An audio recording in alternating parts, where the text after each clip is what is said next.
Hi friends, welcome back to my channel. మనం ఇప్పుడు discuss చేయబోతున్నాము India versus New Zealand ICC champions trophy final Dubai వేదికగా afternoon 2:30కి జరుగుతూ ఉంది.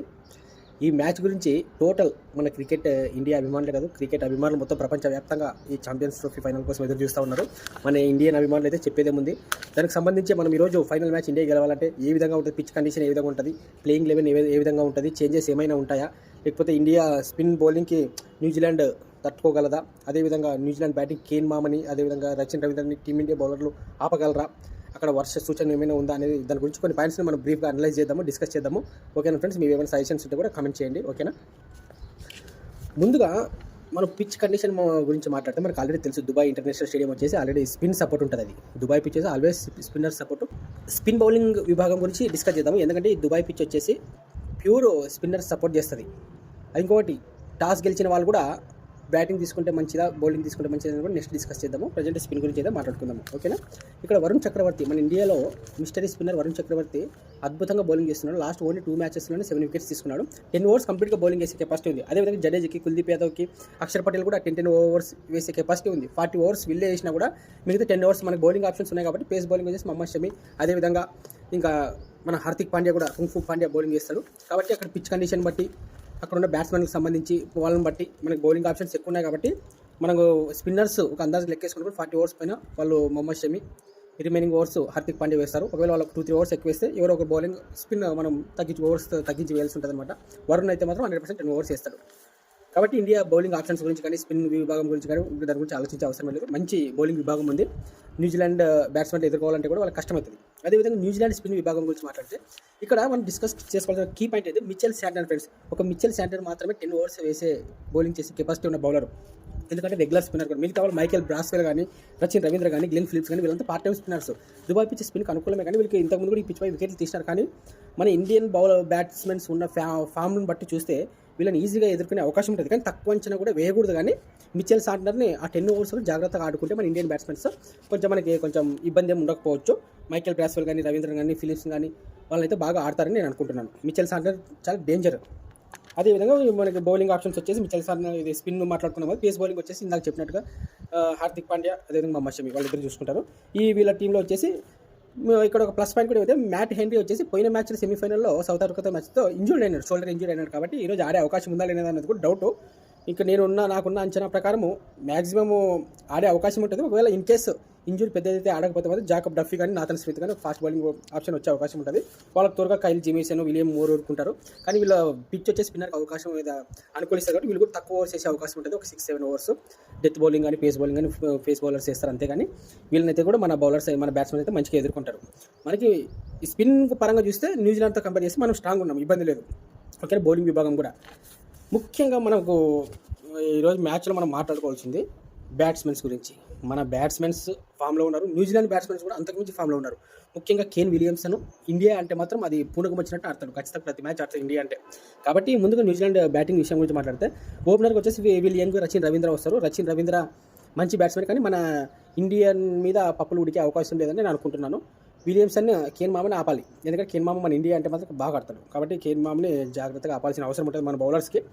కాబట్టి అందులో మనం వీళ్ళు రచిన్ రవీంద్ర, విలియంగా వచ్చేసి మన Indian bowlers starting pace bowler చేస్తారు. కాబట్టి పవర్ ప్లే ఉంటుంది, మంచిగా దాటిగా ఆడే అవకాశం ఉంటుంది. కాబట్టి పవర్ ప్లేలో కూడా మన ఎవరో ఒకరు ఇండియన్ స్పిన్నర్ని తీసుకొచ్చే అవకాశం ఉంటుంది మన కెప్టెన్ రోహిత్ శర్మ.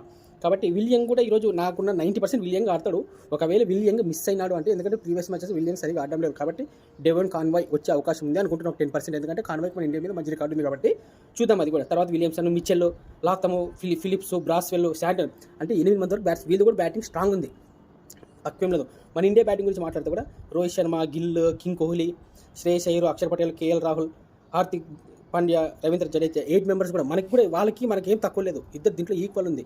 కాబట్టి ఇక్కడ స్పిన్ని ఎవరైతే ధైర్యంగా ఎదుర్కొని మన స్పిన్ని ధీటుగా ఎదుర్కొని ముందుకు పోతారో, చివరి వరకు నిలబడతారో టీమే గెలిచే అవకాశం ఉంటుంది. కంపేర్ చేస్తే ఈరోజు ఒక కింగ్ కోహ్లీ అభిమానిగా చెప్తున్నాను, కింగ్ కోహ్లీ ఖచ్చితంగా ఆడాలి. అదేవిధంగా top 3 batsmen Rohit Sharma, Gill, Kohli, Shreyas Iyer, top 4 batsmen కూడా ఒక 1 or 2 మెంబర్స్ మంచి ఇన్నింగ్స్ ఆడాలి అని నేను కోరుకుంటాను. ఈరోజు అయితే కేన్ మామని ఖచ్చితంగా ఆపి తీరాల్సిందే. ఇంకొకటి గ్లెన్ ఫిలిప్స్ కూడా డేంజర్ బ్యాట్స్మెన్, హిట్టింగ్ చేస్తారు లాస్ట్ మూమెంట్లో. ఓకేనా, మీరు చూడండి ఫ్రెండ్స్, మీ అనలైస్ కూడా మనకి సజెస్ట్ చేయండి.